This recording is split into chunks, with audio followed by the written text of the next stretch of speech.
बड़ी खबर आपको बता दें, इजरायल पर सीरिया भी हमला कर रहा है। इजरायल की सेना ने ये बड़ा दावा किया है। सीरिया ने इजरायल की ओर रॉकेट दागे, जिसे इजरायल की सेना ने नाकाम कर दिया और साथ ही सीरिया पर जवाबी हमला भी इजरायल की तरफ से किया गया। सीरिया पर यह बड़ा आरोप इजरायल की सेना ने लगाया कि इजरायल के ऊपर रॉकेट से अटैक किया गया। हालांकि इन सभी अटैक्स को नाकाम कर दिया गया और सीरिया पर जवाबी कार्रवाई भी हुई है। और इस बीच इजरायली सेना की महिला ब्रिगेड ने भी जंग में मोर्चा संभाल लिया। गाजा से हमास को मिटाने के लिए इजरायल ने अपनी पूरी ताकत झोंक रखी है। और इसी कड़ी में इजरायल की सेना की महिला ब्रिगेड भी जंग के मैदान में उतर गई। इजरायल गाजा बॉर्डर के पास से आए एक वीडियो में इजरायल की सेना के अधिकारी एक सैन्य टुकड़ी को जानकारी साझा करते दिखे। इस दौरान इजरायल के पुरुष सैनिकों के साथ कई महिला सैनिकें भी नजर आईं, जो खतरनाक हथियारों से लैस दिखी। रूस के दागिस्तान से इजरायल से आई फ्लाइट को डायवर्ट किया गया है। फिलिस्तीन समर्थकों ने एयरपोर्ट को घेर लिया था, जिसके बाद फ्लाइट को डायवर्ट करना पड़ा। खबरों के मुताबिक भीड़ फ्लाइट में इजरायली नागरिकों को निशाना बनाने के लिए ढूंढ रहे थे।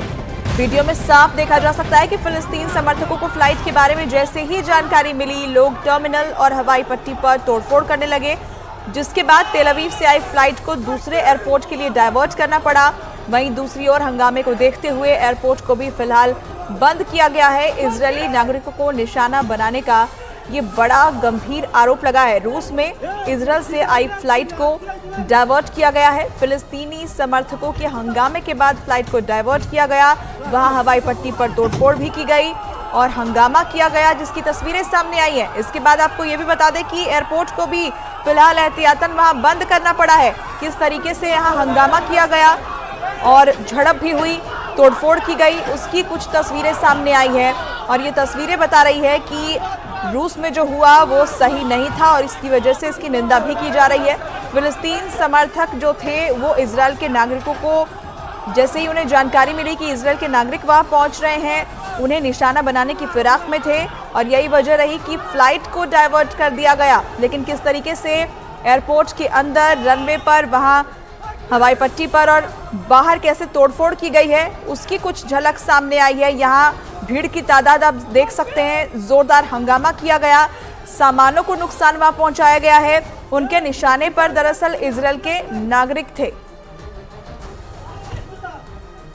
और इस बीच इजरायल के रक्षा मंत्री ने बंधक बनाए गए लोगों के परिजनों से मुलाकात की। हमास ने जंग के पहले दिन इजरायल में 200 से ज्यादा लोगों को अगवा कर लिया था, जिनमें कई विदेशी नागरिक भी शामिल हैं। अगवा किए गए लोगों को हमास के लड़ाके अपने साथ गाजा में ले गए थे, जिनकी तलाश में इजरायल की सेना और वहां की खुफिया एजेंसी मोसाद ने पूरी ताकत लगा रखी है। लेकिन जंग के 24वें दिन तक बंधकों को छुड़ाना तो दूर की बात, इजरायल उनका पता तक नहीं लगा पाया। इस बीच इजरायल के रक्षा मंत्री योआव गलांत ने बंधक बनाए लोगों के परिवार वालों से तेल अवीव में मुलाकात की और उन्हें भरोसा दिया कि जल्द ही उनके परिजनों को हमास की कैद से छुड़ा लिया जाएगा। और